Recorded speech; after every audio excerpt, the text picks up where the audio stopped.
I'm Kate, and I'm 58 years old. I work as a neurologist at a university hospital in France. Since my daughter is on a short study trip to America, I decided to take a long break. How many years has it been? Visiting the university hospital, where I used to work, brings back both happy and sad memories. While sitting at the cafe terrace I used to visit during breaks, drinking coffee, I realized that 18 years have passed. The view outside has changed a bit, but under the same clear blue sky, I suddenly remembered my ex-husband's words.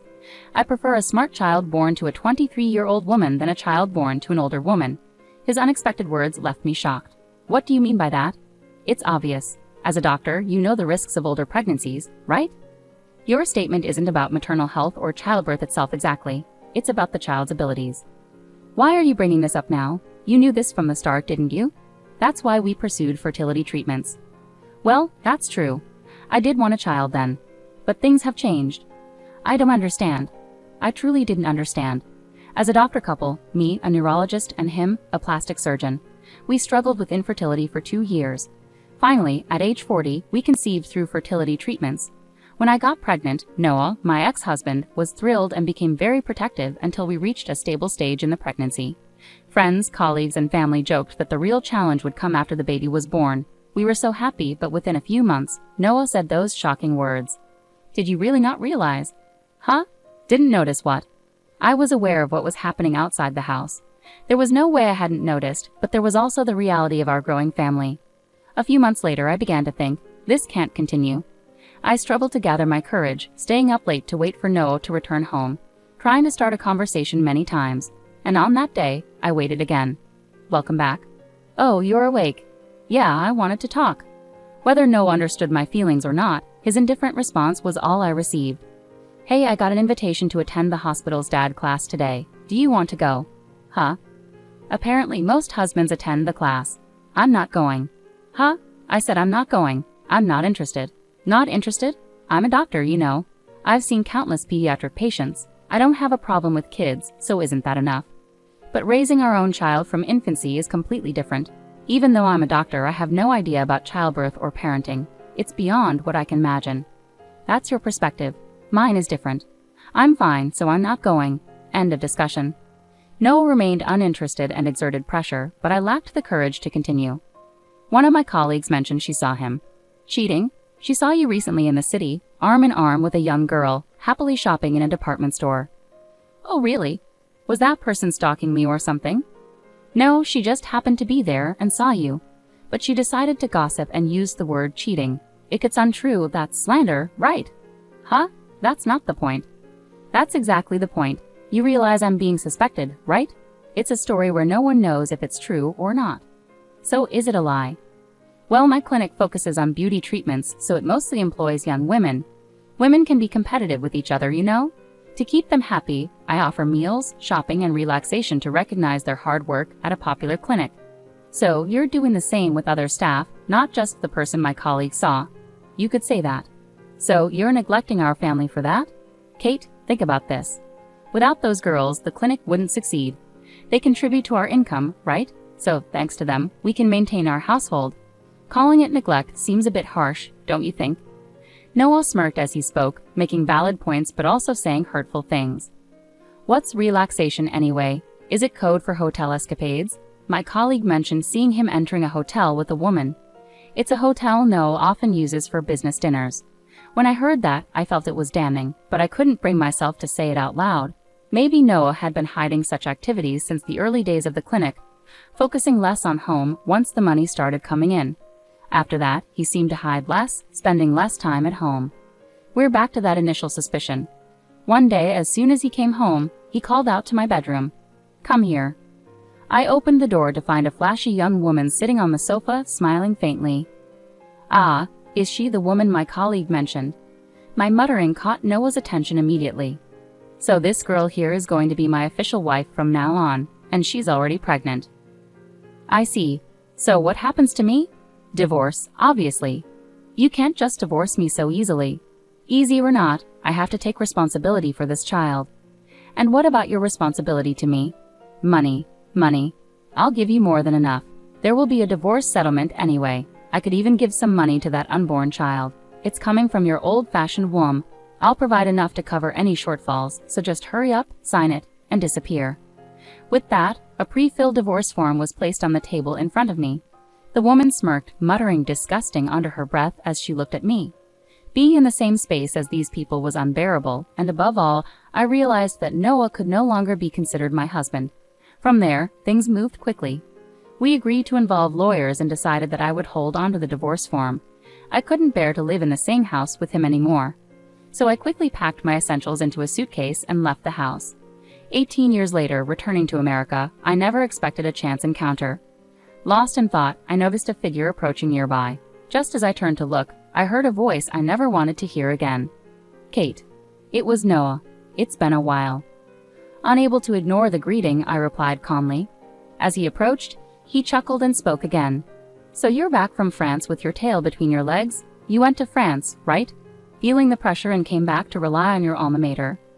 His mocking smile revealed his true nature, leaving a sinking feeling in my stomach. Just a regular homecoming. My child had things to do in America, so we're here together today. So that child from back then, I see. Why are you here together? Is that child sick or something? His words left me stunned. I prefer a smart child born to a 23-year-old woman than a child born to an older woman.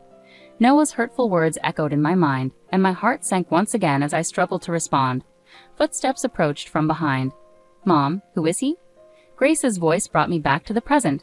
She looked at Noah cautiously, and upon seeing her, Noah glanced at me suspiciously. Smirking, I said to him, "This is Grace, my daughter, and biologically, yours too." My words left Noah wide-eyed in shock. It wasn't surprising. Grace was tall, beautiful, and carried herself with elegance. Plus, if Noah had been keeping tabs, he might have heard the rumors about her. Carefully choosing his words, Noah asked me, "Wait, could she be Grace from the surgical research lab?" Bingo! Grace is here for a temporary stint in the surgical research lab. Noah was speechless, and I couldn't help but laugh. The child he had abandoned before birth had grown into an exceptional medical student after 18 years. Moreover, Noah had assumed that a child born from an older pregnancy would be less capable or have health issues. He could never have imagined that she would become such a talented young woman. Surprised, aren't you? The woman you discarded, who you used to criticize about her age during pregnancy, has turned out like this. And Grace is even skipping grades. She's a second-year medical student at just 18. She's already graduated from university. I couldn't help but smile at Noah's clueless reaction. Don't you know about the education system in France? Shut up. With all your knowledge, I thought you'd be aware. Noah reluctantly apologized, biting his lip. His pride was immense. Even in our marriage, he would bristle at any criticism from me. Now approaching 60, it seemed little had changed. Quietly, I continued, Grace graduated from high school at 15 and college at 17. She's worked so hard, despite me being a single parent. She's an exceptional daughter, both inside and out. She's my pride and joy. I beamed proudly, but Noah, clearly frustrated, threw out a statement that demanded attention. You must have used your authority as a doctor to pull strings, right? Maybe you're even a professor over there. With that kind of power, you could manipulate anything. High school, college, even medical school. But don't think I'm like you. Is that so? Is that your version? Sending your child to low-ranking high schools, struggling to get into any university, let alone dental school. You probably managed to finagle your child into some countryside medical school, right? How did you find out? I ran into someone who knew you from junior high and high school. Heard quite a bit. Caught off guard, Noah seemed desperate to know who it was. Who was it? He asked eagerly, almost childlike. Annoyed, I ignored him and took a sip of the coffee in front of me. Its familiar taste eased my troubled heart a little. One of the hospitals affiliated with the university where Grace was accepted is managed by an American. He seemed eager for me to start working at the university hospital right away, but I was pregnant at the time. So he suggested I teach at the university and work part-time at the clinic. It turns out he knew about my situation and asked about Noah. I didn't know him personally, but he mentioned hearing about me and my husband. I've heard rumors too about how being wealthy lets you push people around or play games with others. Noah's family were countryside landowners, wealthy and influential. As an only child, he fit the stereotype of a typical rich kid who could do as he pleased. Who told you all this? Tell me. It doesn't matter who it was. Your reputation precedes you, right? Your behavior has been talked about among your peers and acquaintances, who said it doesn't change the truth.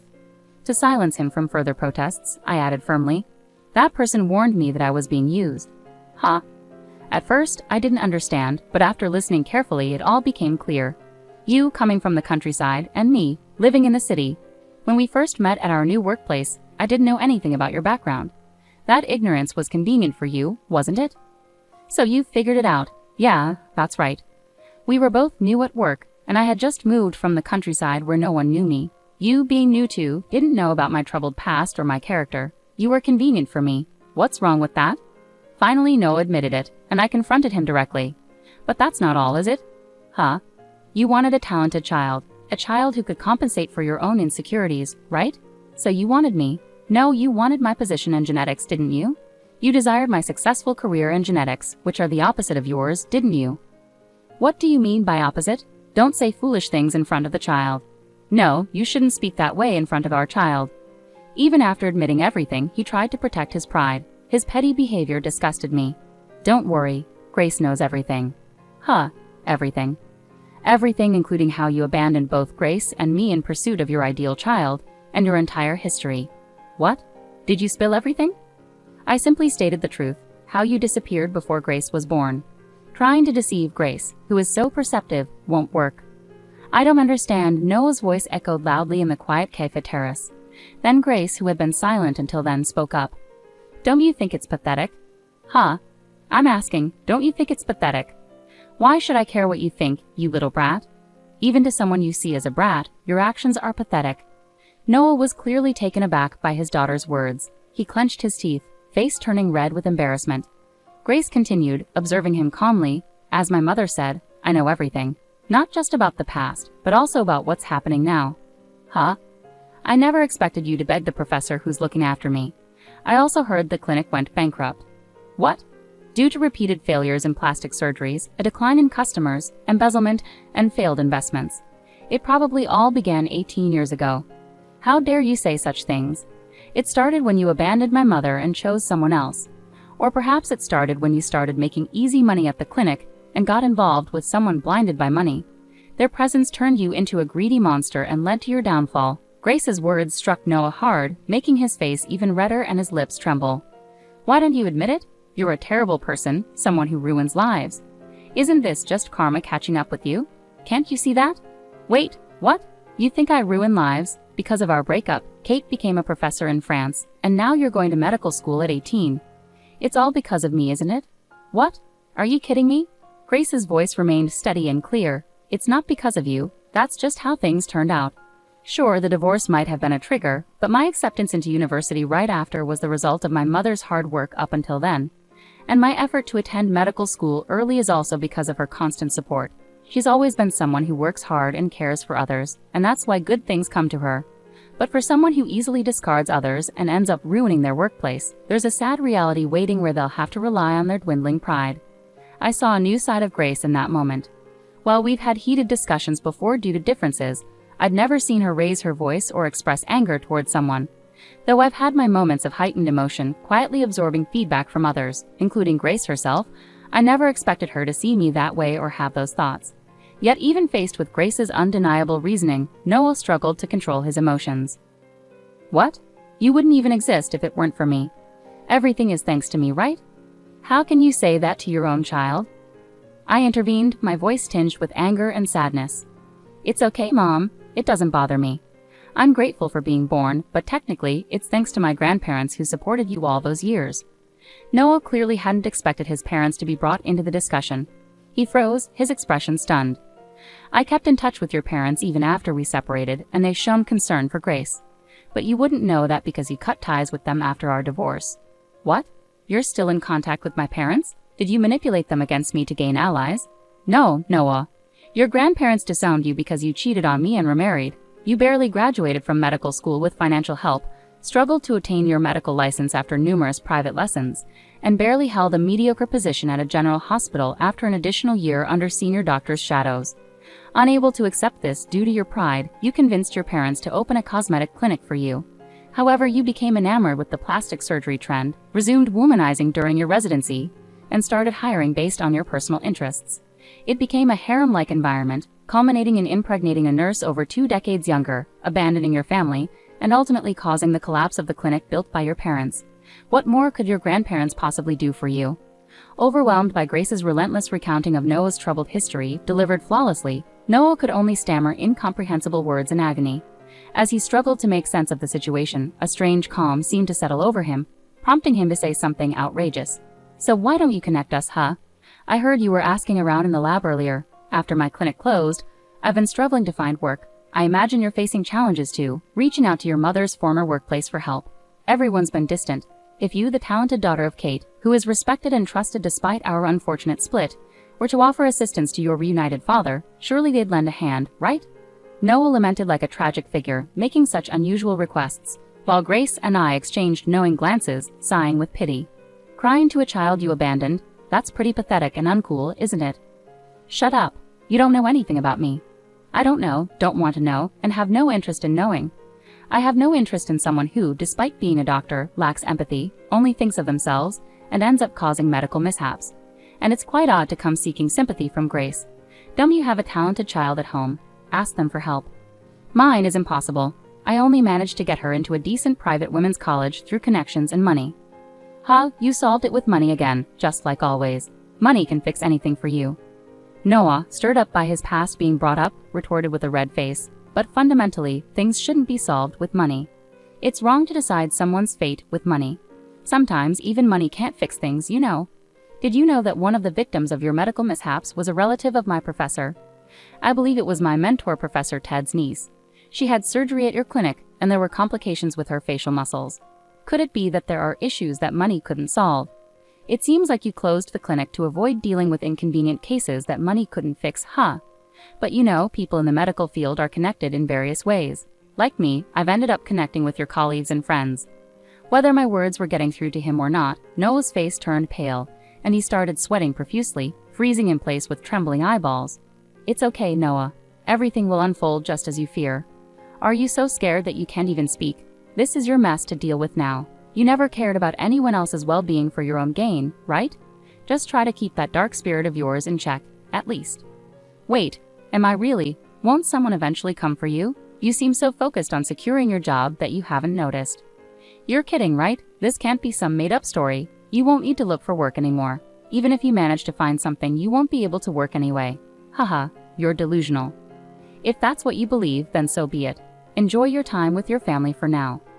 With those final words, I gently touched Grace's arm, signaling it was time to go. Grace returned the touch with a soft smile. After about 2 months of intense medical studies in America, she returned to France. America was amazing. The food was delicious, people were kind, professors and seniors were respectful, and the discussions were fascinating. I might consider returning to America in the future. Grace seemed to have gained new perspectives and emotions from her deep immersion in American culture during her study abroad, unlike her occasional visits before. "That's great to hear. Let me know if you need anything. I should also thank the professors." "Sure, I'll keep that in mind," Grace replied, wrinkling her nose at a sweet French juice she hadn't tasted in a while. "Oh, by the way, did he get caught?" "Yay." During Grace's time studying abroad, Noah was arrested. The scandal surrounding his failed cosmetic clinic, which resulted in multiple medical mishaps involving staff members, dominated headlines on American news and variety shows daily. Grace must have been aware of it all. Grace returned from her studies with unexpected outcomes. Now 18, she has always been mature and hardworking. While utilizing one's talents is crucial, as someone with over 30 years of medical experience, I deeply believe that medicine must be practiced with compassion. Medicine is about improving lives, and people are at the heart of it all. In the coming years, Grace is bound to grow significantly as a person. As both a parent and a seasoned medical professional, I will quietly support Grace from the sidelines, sometimes walking alongside her. This journey will undoubtedly be a lifelong endeavor,